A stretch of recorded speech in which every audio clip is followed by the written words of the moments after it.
Here.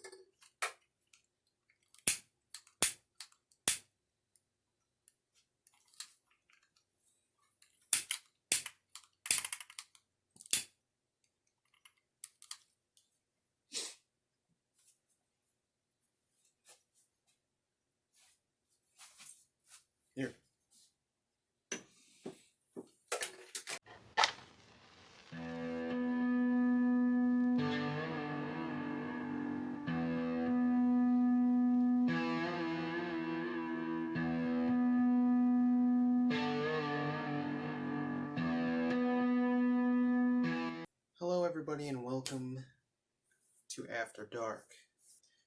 Yes, laid back, a little more quiet, a little darker, some ambience. Obviously, as you can see, we're going to be covering the Warlock in this episode, and I ordered this one specifically extra nasty, extra grimy. You can see him up there, but you can't see him, sorry. We will get into everything that I wanted out of it, as well as what Terry Lambert is offering this year in 2019, kind of going into the closing of 2019. The whole idea of this series is to kind of just show off masks, basically a mask showcase, and basically in this episode, we're just going to wing it. I will be showing this mask in different lighting, just to kind of show you what it looks like in each type of lighting, from actual flame to one of those stupid light bulbs. And we're going to kind of go over the mask itself and what makes it what it is and what makes it such a big deal, and why everybody wants it. So, without further ado,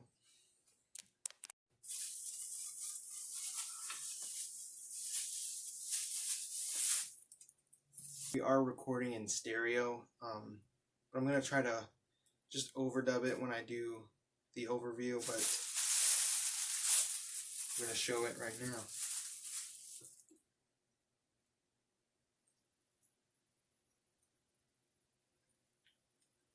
So I ordered this from Terry back in February, so it's been about 5 months.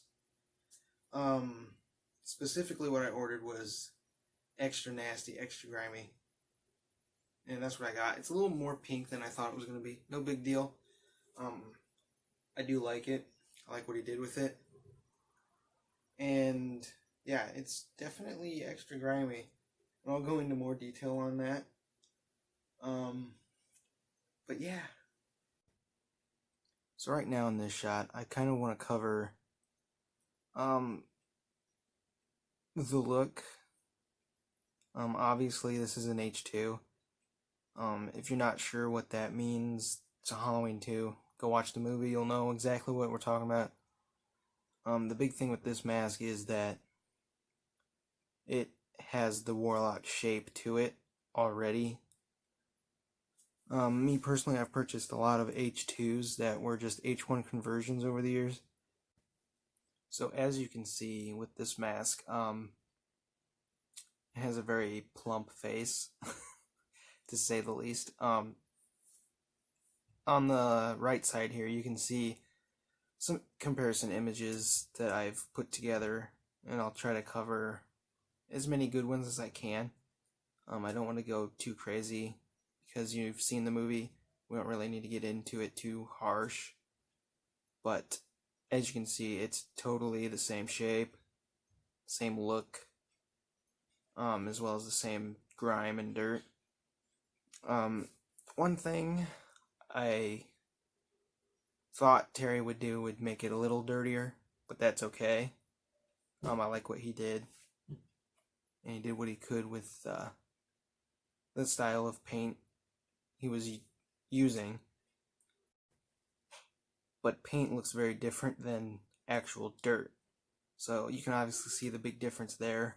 However, we will get closer to this mask, and when I show you all the things I need to show you with the sculpt, and we'll kind of get into why that's a big deal. So let's get close up. So the big thing right now is to go over the sculpt and overall shapes that you need to understand what a warlock is. First of all, we're gonna look at the profile. As you can see, there is a big dip in the nose, right at the bridge, that goes in towards the eyes. I'll show you on this side too. That is the warlock. So what that means is that shape is a little more extreme than it is on an H1. I'm not going to pull out an H1 to show you, but what's doing this is the bump in the forehead, which is called the dick head for numerous reasons, because it's Dick Warlock and it looks like, But that's the big thing right there. Now I'm going to go a little less violent with the light. I'm going to show you the shapes of the forehead. As you can see, kind of right here is where it starts. There's a dimple or divot in the shape. You can see it right there at the top. And it goes up in a V in both directions. That is just the shape of Dick Warlock's head shining through the mask, moving forward. You also notice something else, something less obvious. I've noticed that you don't see a lot in images because it's just not something you notice. But this side of the face kind of just goes straight down, while this one goes and dips in at the neck. This could be because it's an old mold. I do know that Terry is working on fixing some new molds up for his masks. I don't know if this mask is included in that change up, but as you can see, it kind of does go straight down. And that pretty much covers it for the most part. I do want to talk about the eyes next, though. So with the eyes, the big thing with the eyes is they are a much wider oval shape than an H1, which is not nearly as oblong. Another thing is, as you can see right here, the eye is molded a little differently because in the movie his mask is stretched wider, and it actually would make cuts in the original mask, from my understanding. So he included that. I've seen some artists who will just cut that. They'll just cut into the mask right there. I've owned several that were like that. That's common. It's not going to harm the latex, unless you're yanking from the eyes. So that is the sculpt. And to be honest, Terry did a magnificent job with the sculpt. He kept them out the same as most H1s. I've seen some H2s that have this dimple pushed in further like that, just to mimic certain scenes from that movie. But yeah, that's kind of the Warlock. Next, I kind of want to cover the paint. So with this paint up, Terry did a really light coat of white because I asked for extra grimy. He left a lot of flesh tones, noticeably in the cheeks, nose area, and around the ear, as well as down into the neck. I'll show you the neck in a minute, but I just want you to appreciate how much effort he put into just the application of white. Where are some places where this mask would rub? Obviously, any parts that are pushed out. This does have some flesh tones. There's a lot of dirt, flesh tones, and obviously flesh tones.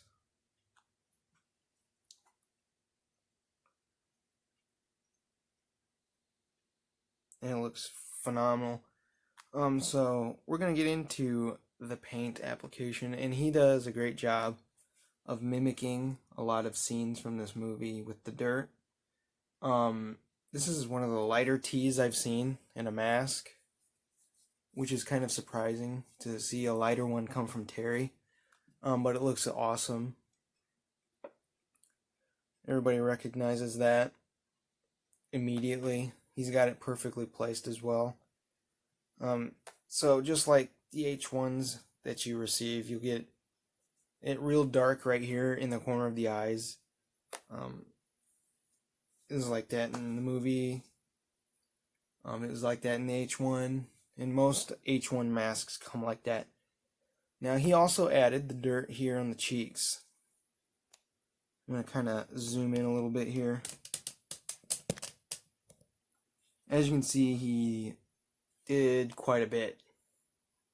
You can see it in great detail. Let me turn this down a little bit. Oh, that's too dark. My bad. So you can see all this dirt and grime even better now with the light set up better. The nose. Dick Warlock was extremely guilty of just yanking the mask off by the nose, which is why under the nose is so dirty. And then we get to this side, the other cheek is dirty as well, in several spots. And around the neck and the ears. Now I'm going to show you the neckline and the mouth and chin. So here we are at the mouth. One of the most important features on a Michael Myers mask is the smirk. This has it. It's going at an angle. Here's parallel, and it goes at an angle. This one's got a really good one. It's kind of hard to see unless you turn the lighting down. You can kind of see here. There's a little. It dips in. It's really hard to tell on camera, but it does. It looks awesome. So we'll look at the lips a little bit for obvious reasons, because this is something almost every artist gets wrong. They do not leave flesh tones, and they just put dirt around the outside, and it almost looks like lipstick sometimes. This is what your mouth should look like if you are doing a Warlock mask or some kind of H2. It looks really good. No complaints there whatsoever. Now we're going to get into the neck. So there's a lot of flesh tones. And the back is almost all flesh tones. For a very obvious reason. In the movie, when he turns away from you, it's almost always flesh tone back there. You do have to order the pinhole. It doesn't cost any extra. You just ask him, just like you would ask him for an extra grimy paint job. It's just that simple, and he'll add it, and he'll put blood on it. But yeah, just look at this detail in the dirt. And I'm going to lift it up and show you the chin.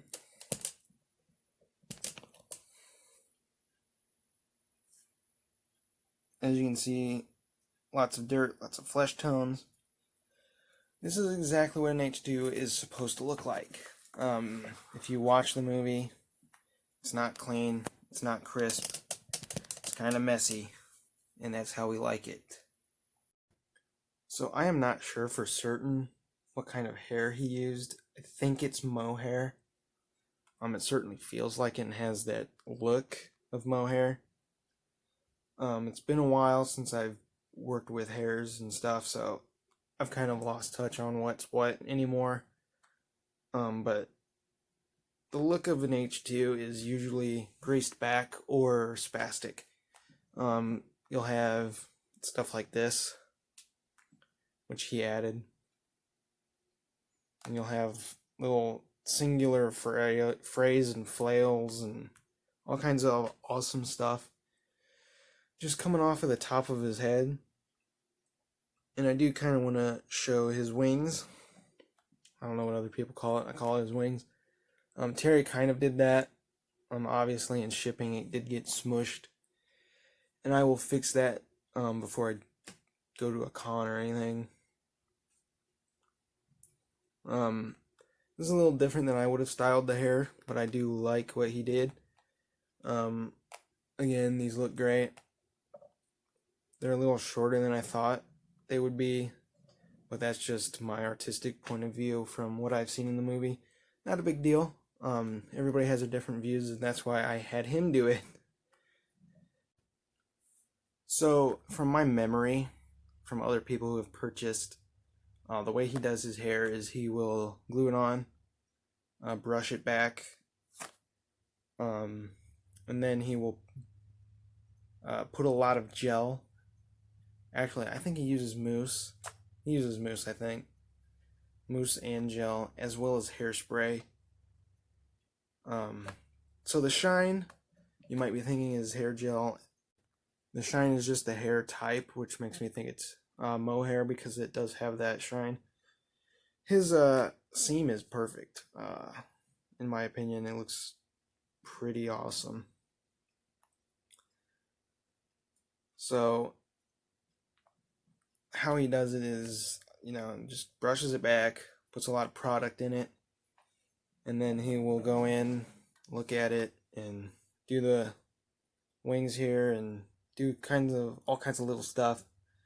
And he'll mess it up a little bit, especially on the H2s, because that mask got absolutely abused during the filming of that movie. So anyway, there's not much to go over with the hair. It looks great. He did an awesome job. It's pretty much perfect.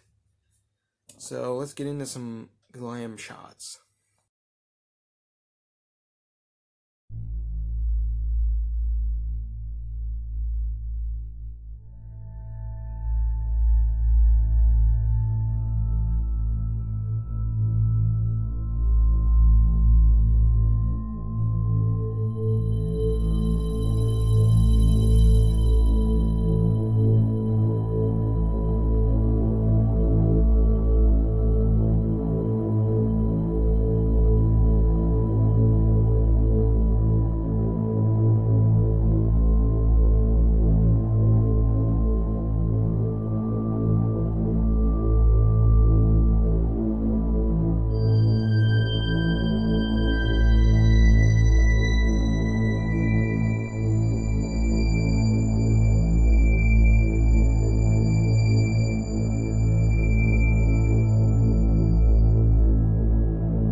So this is basically me time stamping this mask here in 2019, beginning of September.